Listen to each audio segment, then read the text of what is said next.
Deməli, dövrü qanundur bizim bugünkü dərsimiz. İlk öncə biz bilməliyik ki, bizim Mendeleyev cədvəlimiz 7 dövr, 8 qrupdan ibarətdir ki, dövrlərdən birinci, ikinci, üçüncü dövrlərini biz kiçik dövr, 4, 5, 6, 7-ci dövrləri isə böyük dövr adlandırırıq.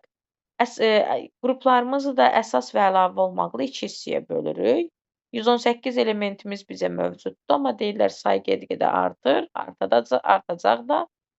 Daha sonra deyirik ki, təqribən 28 dənə qeyri-metalımız var, digərləri metallardır. Mən indi sizin üçün Mendeleyev cədvəlini çəkirəm, təxmin eləyin, elə bilin. Siz sadəcə mən burada aşağıdan yazacağam, çünki orada yerləşdirəndə səliqəsiz yerləşdirirəm hər dəfə. Bilməlisiniz ki, bizim 1A yarım qrup elementlərimiz qələvi metallarımızdır. Yəni litiumdur, natriumdur, kaliumdur, rubidiumdur, seziumdur. 2A yarım qrup elementlərimiz də yerləşir berilyum, maqnezium, kalsium, stronsium, barium. Burada berilyum, maqnezium adi metaldır. Kalsium, stronsium, barium, radium isə qələvi torpaqdır. Qələvi torpaq. Üçüncü qrupumuzda yerləşir bizim bor, alüminium. Mənə lazım olanları deyirəm sizə, əsas yarım qrupdan söhbət edirik. Dördüncü qrupumuzda yerləşir karbon, silisium. Beşinci qrupumda yerləşir azot, fosfor. Altıncı qrupumda yerləşir oksigen, kükürt. Yenə deyirəm, amma mənə lazım olanları deyirəm. Yəni bizim qabağımıza çıxacaq olanları deyirəm. Təkcə bunlar yerləşmir yoxsa. 7-ci qrupda yerləşir halogenlərimiz, yəni flor, xlor, brom, yod. 8-ci qrupumuzda isə yerləşir təsirsiz qazlarımız, yəni helium, neon, argon, kripton, ksenon, radon. Bunları biz əzbərə bilməliyik, tanımalıyıq ki, hansı qrupda hansı elementlərimiz var, bizə lazımdır. Siz bilməlisiniz ki, bu elementləri boş yerə eyni qrupda yerləşdirməyiblər. Misal üçün, 7-ci qrup elementlərimiz flor, xlor, brom, yod eyni xassə daşıyırlar. Oxşar xassəli, eyni xassə deyəndə oxşar xassəli maddələrdir. Oxşar xassəli elementləri göstərin deyəndə sizə, siz bilməlisiniz ki, bunlar eyni qrup elementləridir. Və bu qruplarda misal üçün bu bölmədə testlərdə görəcəksiniz ki, deyir oxşar xassəli maddələri göstərin. Deməli variantlara baxmalısınız ki, hansında eyni qrup elementləri var. Hidrogenimizi bilməlisiniz ki, hidrogenimiz 1-ci qrupda yerləşir, həm də 7-ci qrupda yerləşir. Çünki hidrogeni 1-ci qrupda ona görə yerləşdirmişik ki, hidrogen qələvi metallar kimi halogenlərlə müsbət bir oksidləşmə dərəcəsi göstərir. Həm də özünü halogen apararaq metallarla mənfi bir oksidləşmə dərəcəsi göstərir ki, ona görə həm 1-də, həm 7-də yerləşdiririk, amma əsasən 1-cidir. 8-ci qrupumuzun, 1-ci dövrün 8-ci qrupu da heliumdur. Bunları dedik, bunları dediyim kimi əzbərləməliyik. 7 dövrümüz var, 8 qrupumuz var, bunları da əzbərə bilməliyik. Daha sonra isə gəlirik əsas məsələyə. Qrup daxilində və dövr daxilində nə artır, nə azalır. Bilməliyik ki, mənim çəkdiyim xətt dövr üzrə soldan sağa deməkdir. Desək ki, dövr üzrə, dövr daxilində soldan sağa nə artır, nə azalır. Bilməlisiniz ki, dövr daxilində soldan sağa artanlarımız eqoidir, eqoi. Azalanımız isə ramdır. İndi bunların açılışını deyirəm. Eqoi nədir? Elektromənfilik, Q qeyri-metallıq, O oksidləşdiricilik, I isə iyonlaşma enerjisidir. Deməli, dövr daxilində soldan sağa getdikcə elektromənfilik, qeyri-metallıq, oksidləşdiricilik, iyonlaşma enerjisi artır. Azalanımız nədir? Reduks edicilik, atom radiusu, metallıq azalır. Göstərdiyim xətt üzrə nömrələyirəm 1. Eqoi artır, ram azalır. Bu nə deməkdir? Misal üçün yazıram azot, oksigen, flor. Azot 5-ci qrup elementidir, oksigen 6-cı qrupdur, flor 7-ci qrupdur. Soldan sağa deyəndə bunu nəzərdə tuturam. Soldan sağa deyəndə dövr daxilində dövr dəyişmir. Azot, oksigen, flor hamısı ikinci dövr elementidir. Amma qruplarına baxın, qrup dəyişir. Və burada eqoyu artır. Elektromənfilik, qeyri-metallıq, oksidləşdiricilik və ionlaşma enerjisi artır. Azalan nədir? Reduksiya edicilik, atom radiusu, metallıq. Bir də deyirəm ki, qrup üzrə yuxarıdan aşağıya. Qrup üzrə yuxarıdan aşağıya isə bunun əksidir. Yəni, misal üçün, deyək ki, flor, xlor, brom, yod. Flor, xlor, brom, yod eyni qrup elementləridir.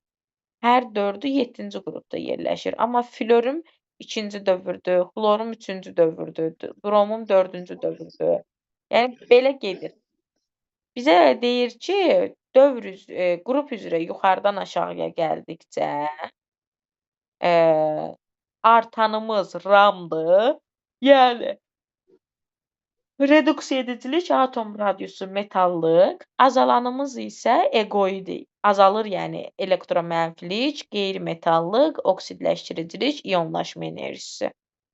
Biz desək ki, bu flor, xlor, brom, yoddan elektromənfiliyi böyük olan hansıdır? Yuxarıdan aşağıya elektromənfiliyi azalır axı. Deməli, ən yuxarıda olanın elektromənfiliyi böyükdür. Florun elektromənfiliyi daha böyükdür. Desəm, reduksiya ediciliyi böyük olan hansıdır? Qrup üzrə yuxarıdan aşağıya reduksiya edicilik artır deyə, deməli, reduksiya ediciliyi böyük olan yoddur. Bunları bilməliyik.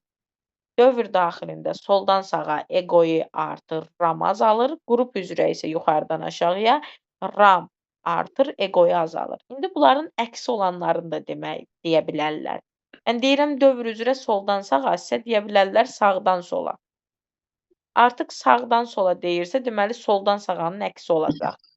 Ram artacaq, eqoyu azalacaq. Və yaxud da mən deyirəm, qrup üzrə yuxarıdan aşağıya. Amma onlar sizə deyə bilər ki, qrup üzrə aşağıdan yuxarıya. Deməli, onda bu birinin əksi olacaq. Onu müəyyən eləməyi bacarmaq lazımdır Mendeleyev cədvəlində ki, soldan sağa nə artır, sağdan sola nə artır, nə azalır. Aydın oldu? Bunların hamısını video qaydda alıram, yükləyəcəm də, baxarsınız. Konspektini də ataram ki, oradan da baxın. Qəşəngcə əzbərləməlisiniz. Belə də güvəndən də oxuya bilərsiniz. İstənilən kitabdan da oxuya bilərsiniz. Hamısında da qəşəngcə aydın veribdir. Hamısına təkcə çarəmiz odur ki, əzbərləyək. Bunları dedikdən sonra biz bilməliyik ki, bayaqları dediklərimə yenə toxunuram. Maksimum oksidləşmə dərəcəsi deyirsə, qrup nömrəsinə bərabərdir. Qrup nömrəsi neçədirsə, onun maksimum oksidləşmə dərəcəsi də o qədərdir. Sadəcə biz bilməliyik ki, qrup nömrəsinə uyğun maksimum oksidləşmə dərəcəsini göstərməyənlər flor, oksigen və azotdur ki, qrup nömrəsinə uyğun maksimum oksidləşmə dərəcələrini göstərmirlər. Daha sonra bunları da dedikdən sonra deyirik ki, hidrogenli birləşmələrini yazmışdım. Yenə yazıram. Burada da çünki sual düşəcək sizə. Əzbərləməlisiniz. Hidrogenli və oksigenli birləşmələrini 1, 2, 3, 4, 5, 6, 7-ci qrup elementlərimizdir. Hidrogenli birləşmə deyəndə RH, RH2, RH3, RH4, sonra RH3 azalır da, RH2 və RH nəzərdə tutulur. Bilməlisiniz ki, 1-ci, 2-ci, 3-cü qrupumuz metallarımızdır deyə, 1-ci, 2-ci, 3-cü qrup hidrogenli birləşmələrimiz uçucu deyil, 4, 5, 6, 7 qeyri-metallardır deyə, onların hidrogenli birləşmələri uçucudur. Oksigenli birləşmələri dedikdə isə R2O. Niyə R2O? Çünki R-i 1 valentli götürürəm, oksigen 2 valentlidir deyə R2O çıxır. Bunu əzbərləməyə ehtiyac yoxdur. Hansı qrupun baş oksidini istəyirsə, deməli o element qrup nömrəsinə uyğun valentliyi göstərir. 2-ci qrupda olacaq RO. 3-cü qrupda onda olacaq R2O3. 4-cü qrupda RO2. 5-ci qrupda R2O5. 6-cı qrupda RO3. 7-ci qrupda Eriçi-O7. Əzbərləməyə ehtiyac yoxdur, sadəcə bilməlisiniz. Misal üçün 6-cı qrupu deyirəm, 6 valentlidir, yazıram 6, oksigen isə 2-dir. 2 ilə 6-nı ixtisar eləyirəm, 3, 1, gətirirəm LO3. Buna görə oksigenli birləşmələrini əzbər bilməyə ehtiyac yoxdur, müəyyən eləməlisiniz. Hidrogenli birləşmələrini isə əzbər bilməlisiniz. 1-ci, 2-ci, 3-cü qrupumuz metallarımızdır. 4, 5, 6, 7 qeyri-metallarımızdır. Bir də bilməlisiniz ki, əlavə yarım qrupun hamısı qeyri-metallardır. Bir də gəldik S, P, D elementlərinə. Bilməlisiniz ki, 1-ci, 2-ci qrup əsas yarım qrup elementlərimiz hamısı S elementidir. Yəni qələvi və qələvi torpaq metallarımız S elementidir. 1 və 2-lər S elementidir. Bizim qeyri-metallarımız P elementimizdir. Yəni 4-cü, 5-ci, 6-cı, 7-ci qruplarımız P elementlərimizdir. Qeyri-metallarımızdan hidrogen və helium S elementidir. Bunlar elə bilin ki, istisnadır. Alüminiumumuz metaldır, 3-cü qrup elementidir, amma P elementidir. Sonra 3-cü qrupumuz onsuz da P elementidir, onu dedik. Qeyri-metallarımız da P elementidir, onu da dedik. 1 ilə 2 isə S elementidir. Əlavə yarım qrup elementlərimizin hamısı isə D elementidir. Əlavə yarım qrup elementlərimiz deyəndə hansı elementləri nəzərdə tutur? 20-dən sonra, yəni misdir, dəmirdir, xromdur, sonra alüminium deyirəm, qurğuşundur. Bunları deyirik ki, əlavə yarım qrup elementlərimizdir. Əlavə yarım qrup elementlərimiz D elementlərimizdir. Kobaltdır, nikeldir, sinkdir, misdir. Bunlar əlavə yarım qrup. Gümüşdür. Və bunlar D elementləridir, əlavə yarım qrupdur deyə. Orada başqa nəsə qaldımı? Fikirləşirəm, yox, qalmadı.